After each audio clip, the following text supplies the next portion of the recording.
الحمد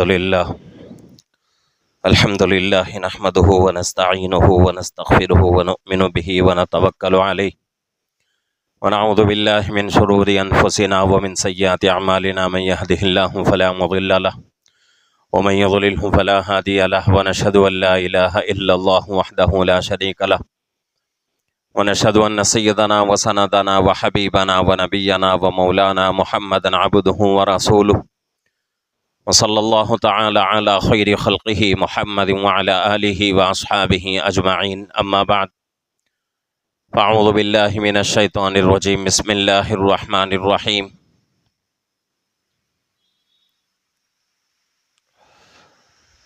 يا أيها الذين آمنوا اتقوا الله ولتنظر نفس ما قدمت لغد واتقوا الله إن الله خبير بما تعملون صدق الله العظيم وصدق رسوله النبي الكريم ونحن على ذلك لمن الشاكرين والشاهدين والحمد لله رب العالمين۔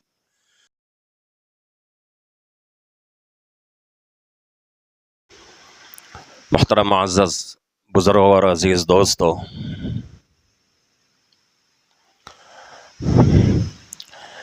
یہ مہینہ اسلامی کیلنڈر کے اعتبار سے 11واں مہینہ شروع ہو چکا ہے، ذی قعدہ کا مہینہ ہے، اور یہ مہینہ 4 مشہور مہینوں میں سے ایک مہینہ ہے جس کو اشہر حرم کہا جاتا ہے، یعنی کہ زمانے جاہلیت میں، ابھی اسلام شروع نہیں ہوا ہے، اس سے پہلے عرب کے لوگوں میں بڑی جہالت تھی اور ان کے اندر بڑی جنگیں ہوتی تھیں، لڑائیاں ہوتی تھیں، جھگڑے ہوتے تھے، لیکن وہ لوگ سال میں 4 مہینے جب آتے تھے، ان 4 مہینوں میں اپنے تمام گناہوں کو چھوڑ دیتے تھے، لڑائیوں کو چھوڑ دیتے تھے۔ جیسا کہ آج کے زمانے میں رمضان کا مبارک مہینہ آتا ہے تو مسلمان تمام چیزوں کو چھوڑ کے روزوں کا اہتمام اور تراویح کی پابندی کر کے مسجدوں میں زیادہ وقت گزارتے ہیں۔ تو اسی طریقے سے اس زمانے میں 4 مہینے جب آتے تھے تو بہت زیادہ وہ لوگ اہتمام کرتے تھے۔ ان 4 مہینوں میں سے پہلا مہینہ ذی قعدہ کا مہینہ ہے، دوسرا ذی الحجہ، تیسرا محرم، چوتھا رجب کا مہینہ ہے۔ ان 4 مہینوں کی وہ لوگ بڑی عزت کرتے تھے، بڑی قدر کرتے تھے، جیسا کہ ہم لوگ رمضان کے مبارک مہینے کی عزت کرتے ہیں۔ تو یہ مہینہ بڑی فضیلت والا مہینہ ہے، اور اس مہینے میں اسلام سے جڑی ہوئی بہت ساری چیزیں ہیں۔ اللہ کے نبی صلی اللہ علیہ وسلم کی سیرت مبارکہ سے جڑی ہوئی بہت ساری چیزیں ہیں۔ اس میں سے ایک اہم کڑی اللہ کے نبی صلی اللہ علیہ وسلم کی سیرت سے تعلق رکھتی ہے اور اسلام کے پھیلنے کا بہت بڑا ذریعہ ہے، اور وہ ہے صلح حدیبیہ۔ تو صلح حدیبیہ بھی اسی ذی قعدہ کے مہینے میں ہوا۔ صلح حدیبیہ کیا ہے، اس کو سمجھنے کے لیے کچھ باتیں سمجھنا ضروری ہے۔ اللہ کے نبی صلی اللہ علیہ وسلم اور صحابہ مکے سے ہجرت کر کے مدینے کو چلے گئے۔ مدینے کو جانے کے بعد چونکہ صحابہ مکے میں پیدا ہوئے تھے اور مکۃ المکرمہ کے اندر کعبۃ اللہ ہے، اللہ کا گھر موجود ہے، اور مکہ کے رہنے والوں کو کعبۃ اللہ سے بڑی محبت ہوتی ہے، اور ویسے تو پوری دنیا کے مسلمانوں کے دلوں میں کعبۃ اللہ کی محبت رہتی ہے۔ کوئی مسلمان ایسا نہیں ہے کہ جس کے دل میں کعبۃ اللہ کی، خانہ کعبے کی محبت نہ ہو۔ جس کے دل میں خانہ کعبے کی، کعبۃ اللہ کی محبت نہ ہو تو وہ مسلمان کا دل ہو نہیں سکتا۔ تو دنیا کے ہر مسلمان کے دل میں خانہ کعبے کی، کعبۃ اللہ کی محبت ضرور رہتی ہے، لیکن وہ لوگ جو وہاں پیدا ہوئے، جن کا بچپن وہاں گزرا، جن کی جوانی وہاں گزری، جن کے ماں باپ وہاں ہیں، جن کی جائیدادیں، جن کا گھر، جن کے خاندان، جن کے رشتہ دار، سب کچھ مکہ میں ہے، اور ان کے دل میں کعبۃ اللہ سے محبت نہ ہو، ایسا ہرگز ہو نہیں سکتا۔ تو اللہ نے ہمارے اور آپ کے آقا حضرت محمد الرسول اللہ صلی اللہ علیہ وسلم کو نبی بنایا۔ نبی بنانے کے بعد اللہ کے نبی لوگوں کو اللہ کی طرف بلانا شروع کیے، اور 13 سال مکۃ المکرمہ میں گزر گئے، اور وہاں سے اللہ کا حکم ہوا مدینے کو ہجرت کرنے کا۔ تو اللہ کے نبی اور صحابہ مل کر مکہ سے مدینے کو ہجرت کر کے چلے گئے۔ جانے کے بعد 6 سال گزر گئے۔ 6 سال تک صحابہ کے دلوں کے اندر یہ خواہش تھی کہ کسی بھی طریقے سے مکے کو جائیں، اللہ کے گھر کو دیکھیں، اللہ کے گھر کی زیارت کریں، اور وہاں جا کر طواف کریں، وہاں کی عبادتیں ادا کریں۔ یہ حضرات صحابہ کے دلوں کے اندر خواہش تھی، لیکن اللہ کی طرف سے حکم نہیں آیا تھا، اللہ کے نبی نے بھی نہیں کہا کہ بھئی مکے کو جانا ہے۔ تو ہوتا یہ ہے کہ ایک مرتبہ اللہ کے نبی صلی اللہ علیہ وسلم آرام کر رہے تھے، تو خواب میں دیکھتے ہیں کہ اللہ کے نبی اور صحابہ مدینے سے مکے کو گئے، عمرہ کر لیے۔ عمرہ کرنے کے بعد کچھ صحابہ اپنے سر کے پورے بال نکال لیے، یعنی کہ گنڈو کر لیے، اور کچھ صحابہ گنڈو نہیں کیے بلکہ تھوڑے بال نکال کے قربانی وغیرہ دے کے وہاں سے پھر مدینے کو واپس آ رہے ہیں۔ اللہ کے نبی صلی اللہ علیہ وسلم نے ایک خواب دیکھا، اور چونکہ ہمارے اہل سنت والجماعت کا عقیدہ ہے کہ نبی کا خواب بھی وحی کے درجے میں ہے، اللہ کا حکم ہی ہے۔ جیسا کہ آج کل ہم لوگ خواب دیکھتے ہیں، اور ہمارا خواب سچا بھی ہو سکتا ہے اور جھوٹا بھی ہو سکتا ہے، اور ہمارے خوابوں کا کوئی اعتبار نہیں۔ کوئی آدمی یہ کہے کہ بھئی میں خواب کے اندر یہ چیز میں نے دیکھا ہے اور اس کو کرنا ہی کرنا ہے، لیکن نبی جو خواب دیکھتے ہیں اس کا مطلب یہ ہوتا ہے کہ اللہ رب العزت وہ کام نبی سے کرانا چاہتے ہیں، نبی کو اللہ حکم دے رہے ہیں کہ بھئی یہ کام کرو۔ جیسا کہ قربانی کا واقعہ ہے، حضرت ابراہیم علیہ السلام نے اپنے خواب میں دیکھا کہ حضرت اسماعیل علیہ السلام کو ذبح کر رہے ہیں۔ لگاتار 3 دن 3 راتیں یہ خواب دیکھتے ہیں۔ دیکھنے کے بعد حضرت ابراہیم علیہ السلام فیصلہ کر لیتے ہیں کہ بھئی اللہ کا حکم ہو رہا ہے کہ میں کیا کروں، میرے بیٹے کو ذبح کروں۔ تو لمبا واقعہ ہے، اور بقرعید کے موقع پر ہم ہر سال بیانات میں سنتے رہتے ہیں۔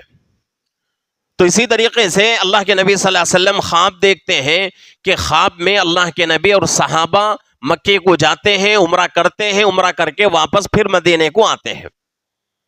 اب پہلے سے صحابہ کے دلوں کے اندر محبت بہت زیادہ ہو رہی ہے کہ کسی بھی طریقے سے مکے کو جائیں، کسی بھی طریقے سے کعبۃ اللہ کو دیکھیں، اللہ کے گھر کی زیارت کریں، عمرہ کریں، وہاں کی عبادتیں ادا کریں، وہاں کی نیکیاں حاصل کریں۔ یہ شوق صحابہ کے دلوں میں بہت زیادہ آ رہا ہے۔ دوسری طرف اللہ رب العزت اللہ کے نبی کو خواب دکھاتے ہیں عمرے کا۔ مکہ سے مدینے کو آنے کے 6 سال تک صحابہ نے بھی مکے کی طرف رخ نہیں کیا، عمرہ بھی نہیں ہوا، اور اللہ کے نبی بھی خود مدینے سے مکے کو نہیں گئے۔ کتنے سال؟ 6 سال۔ اس کو یاد رکھنا ہے، مکہ سے مدینے کو ہجرت کر کے آنے کے 6 سال تک نہ تو اللہ کے نبی مکے کی طرف گئے، نہ ہی صحابہ مکے کی طرف گئے۔ عمرے والی عبادت بھی ادا نہیں ہوئی، طواف بھی نہیں ہوا، اور خانہ کعبے کی عبادتیں بھی نہیں ہوئی۔ اب 6 سال کا عرصہ گزر گیا، صحابہ کے دلوں میں شوق آ رہا ہے کہ بھئی مکے کو جائیں، عمرہ کریں۔ تو اسی درمیان میں اللہ رب العزت اللہ کے نبی کو خواب دکھاتے ہیں. اللہ کے نبی صلی اللہ علیہ وسلم صحابہ سے کہتے ہیں کہ میرے صحابہ، میں نے رات میں ایک خواب دیکھا ہے. خواب میں ہم لوگ مکے کو گئے اور پورے آرام کے ساتھ، سکون کے ساتھ ہم نے عمرہ کیا اور وہاں سے پھر مدینے کو واپس آ گئے. اب صحابہ کو معلوم تھا کہ بھئی نبی کا خواب اللہ کا حکم ہوتا ہے، کرنا ہی کرنا ہے. پہلے سے شوق ہے صحابہ کے دلوں میں. تو جیسے ہی اللہ کے نبی نے خواب سنایا تو فوراً صحابہ خوشی سے سفر کی تیاری شروع کر لی، مکے کو جانا ہے. اب ذی قعدہ کا مہینہ تھا، یہی مہینہ، اور پہلی تاریخ تھی اس مہینے کی.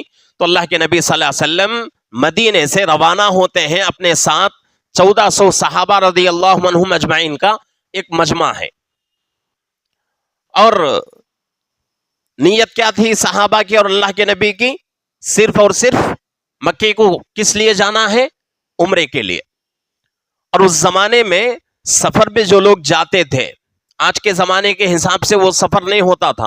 بڑی پریشانیوں، جنگلوں سے جانا پڑتا تھا، اونٹوں سے سفر تھا اور گھوڑوں پر سفر تھا، اور کوئی غریب لوگ تھے وہ لوگ چل کے سفر کرتے تھے.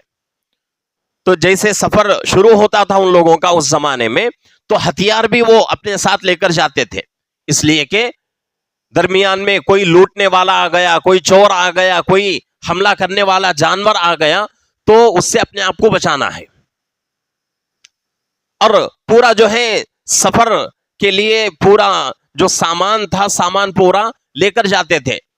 لیکن اللہ کے نبی نے حکم دیا کہ ہم لوگ جنگ کرنے کے لیے یا کسی سے لڑنے کے لیے نہیں جا رہے ہیں، بلکہ صرف عمرے کی نیت سے جا رہے ہیں. ہم ساتھ میں صرف اور صرف تلوار لیں گے، تلوار کے علاوہ کوئی جنگی ہتھیار اپنے ساتھ لے کر نہیں جائیں گے. فیصلہ ہو گیا، سفر شروع ہوتا ہے. ذی قعدہ کی پہلی تاریخ ہے. صحابہ نکلتے ہیں اللہ کے نبی صلی اللہ علیہ وسلم کے ساتھ. اور مکے سے جو لوگ حج کو گئے ہیں یا عمرے کو گئے ہیں ان لوگوں کو معلوم ہوگا کہ جو بھی حاجی، یا چاہے وہ حج کی نیت سے جائے یا عمرے کی نیت سے جائے، حدیبیہ کے اس مقام پر ہر حال میں حاضری دیکھ کر ہی آتے ہیں. تو حدیبیہ ایک کنویں کا نام ہے، ایک بوڑی ہے وہاں، تو اس کو اس زمانے میں حدیبیہ کہتے تھے. تو وہاں تک پہنچتے ہیں.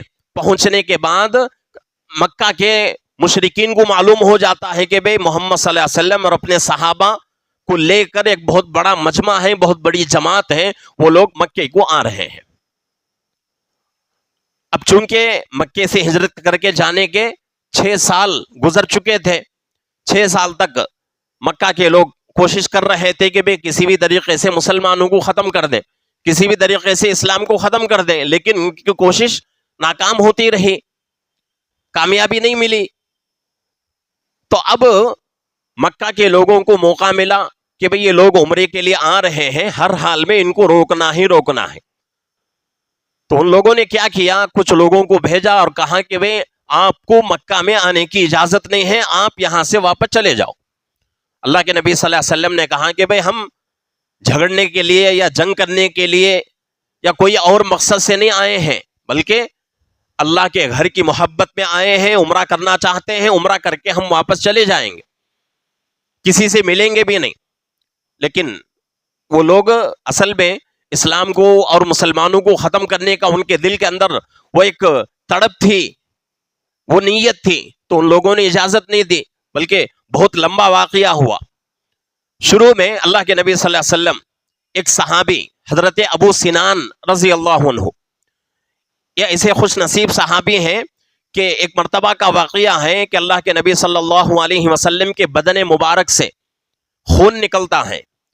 خون ایک برتن میں جمع کرتے ہیں اللہ کے نبی، اور حضرت ابو سنان رضی اللہ عنہ کے ہاتھ میں دیتے ہیں اور کہتے ہیں کہ اے ابو سنان، یہ خون میرا ہے، میرے جسم سے تعلق رکھتا ہے، یہ خون ایسے جگہ میں دفن کرو جہاں کسی جاندار کا پیر نہ پڑے. تو حضرت ابو سنان رضی اللہ عنہ خون لے کر جاتے ہیں. سوچتے ہیں کہ بھئی دنیا میں کوئی جگہ ایسی نہیں ہے جہاں کسی جاندار کا پیر نہ پڑے، اس لیے بہتر یہ ہے کہ اس خون کو میں کیا کرتا ہوں، اپنے اندر جو ہے پی لیتا ہوں. تو صحابی وہ خون اللہ کے نبی کا پی لیتے ہیں اور واپس آتے ہیں. اللہ کے نبی پوچھتے ہیں کہ بھئی کہاں دفن کیا؟ تو صحابی پورا واقعہ بولتے ہیں کہ اللہ کے نبی مجھے ایسی کوئی جگہ نظر نہیں آئی جہاں کسی جاندار کا پیر نہ پڑے، اس لیے میں نے کیا سوچا کہ اس خون کو میں پی لیتا ہوں تاکہ میرے پیٹ میں کسی جاندار کا پیر نہیں پڑے گا اور آپ کا حکم بھی پورا ہو جائے گا. تو اللہ کے نبی صلی اللہ علیہ وسلم اس وقت حضرت ابو سنان رضی اللہ عنہ کو بشارت دیتے ہیں کہ ابو سنان سن لو کہ جس کے بدن میں میرے خون کا ایک قطرہ بھی چلا گیا جہنم اس پر حرام ہے، جنت واجب ہے. تو صحابی کو جہنم سے پروانہ بھی مل گیا اور جنت کی سرٹیفکیٹ بھی مل گئی. تو ایسے خوش نصیب صحابی تھے. تو ان صحابی کو اللہ کے نبی صلی اللہ علیہ وسلم قاصد بنا کے کہاں بھیجتے ہیں؟ مکے کے کفاروں کے پاس بھیجتے ہیں اور بات چیت کرنے کے لیے. کیا بات چیت کرنا تھا؟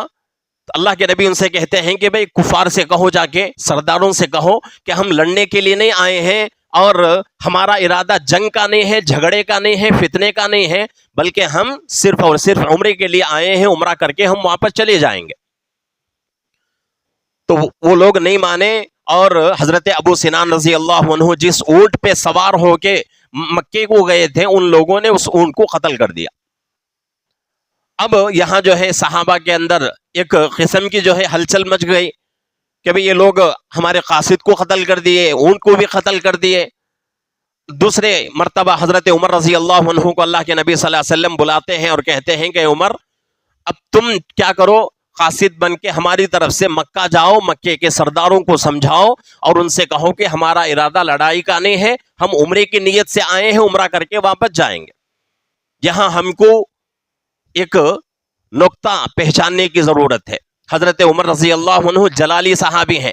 اللہ کے نبی سے کہتے ہیں کہ اللہ کے نبی یہ موقع جلال کا نہیں ہے، یہ موقع مصالحت کا ہے، یعنی کہ نرمی کا برتاؤ کرنے کا ہے اور میرا مزاج نرمی کا نہیں ہے. اگر میں جاؤں گا تو نفع ہونے کی جگہ نقصان ہو جائے گا، نفع ہونے کی جگہ فائدہ ہونے کی جگہ نقصان ہو جائے گا. اس لیے اللہ کے نبی میرے جگہ کسی ایسے صحابی کو آپ بھیج دیں جس کے اندر برداشت کی صلاحیت ہو اور ان لوگوں کو منانے کی جن کے اندر صلاحیت ہو. ایسے صحابی کو اگر آپ بھیجیں گے تو بہت فائدہ ہوگا. حضرت عمر رضی اللہ عنہ اللہ کے نبی صلی اللہ علیہ وسلم کی بات کا انکار نہیں کر رہے ہیں بلکہ فائدہ دکھا رہے ہیں اللہ کے نبی کو کہ اللہ کے نبی اگر میں جاؤں گا تو مجھے غصہ زیادہ ہے، جلال ہے میرے اندر، میں کیا کروں گا، ان کو جو ہے کسی کو تھپڑ ماروں گا، کسی کے اوپر تلوار اٹھاؤں گا، اس لیے نفع نہیں ہوگا بلکہ نقصان ہو جائے گا. تو یہ سیرت کا ایک حصہ ہے. تو اس پر ہم کو عمل کرنا ہے کہ اگر کوئی معاملہ ہمارے سامنے ایسا آ جائے جس معاملے میں اگر ہم جائیں گے تو نقصان زیادہ ہوگا اور نفع نہیں ہوگا، تو ایسے معاملے میں جانے سے اپنے آپ کو روکنا ہے. جانا ضروری نہیں ہے بلکہ ضروری کیا ہے، قوم کا فائدہ ہے. قوم کا فائدہ جیسا بھی ہو، ہم جائیں یا نہ جائیں اس سے کوئی فرق نہیں پڑتا، بلکہ قوم کا اور اسلام کا فائدہ ہو، یہ اصل چیز ہے. اگر کبھی کسی کے زندگی میں ایسا موقع آ جائے تو سیرت کے اس پہلو کے اوپر عمل کرنا ہے. حضرت عمر رضی اللہ عنہ کے اس نظریے کو اپنانا ہے، سوچنا ہے کہ بھئی یہ معاملہ میرے سامنے ہے، میں جاؤں گا حل کرنے کے لیے. اگر یہ یعنی کہ صلح ہونے کے بجائے یہ مسئلہ جو ہے زیادہ ہو جائے اور اسلام کا اور مسلمانوں کا نقصان ہو جائے، ایسا اندیشہ کسی کو لگتا ہے تو ایسے معاملے میں نہیں جانا چاہیے.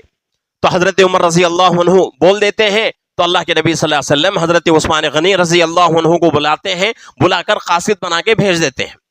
حضرت عثمان غنی رضی اللہ عنہ جاتے ہیں، ان سے بات کرتے ہیں، لیکن حضرت عثمان غنی رضی اللہ عنہ کے جانے کے باوجود بھی وہ لوگ نہیں مانتے، اس لیے کہ کفار مکہ کے ہٹ دھرمی پہ اتر آئے ہیں کہ کسی بھی طریقے سے ہم اللہ کے نبی کو، صحابہ کو مکے میں آنے نہیں دیں گے. اب ادھر اللہ کے نبی صلی اللہ علیہ وسلم اور صحابہ عمرے کی نیت سے گئے ہیں اور عمرہ مدینے سے جب عمرے کی نیت سے جائیں گے تو حدیبیہ سے بہت پیچھے سے جو ہے احرام باندھ کے جانا پڑتا ہے. تو حضرات صحابہ احرام کی حالت میں تھے، اللہ کے نبی بھی احرام کی حالت میں تھے. حدیبیہ درمیان میں پڑتا تھا، اگر احرام نہ باندھتے تو ہو سکتا تھا کہ اللہ کے نبی وہاں سے واپس چلے جائیں، لیکن احرام باندھ چکے تھے، نیت ہو چکی تھی، اب کسی بھی طریقے سے عمرہ کرنا تھا. اور دوسری بات یہ ہے کہ اللہ کی طرف سے کوئی حکم بھی نہیں آیا، تو اس لیے اللہ کے نبی صلی اللہ علیہ وسلم بار بار بات ایسے ہی جاری رکھتے ہیں.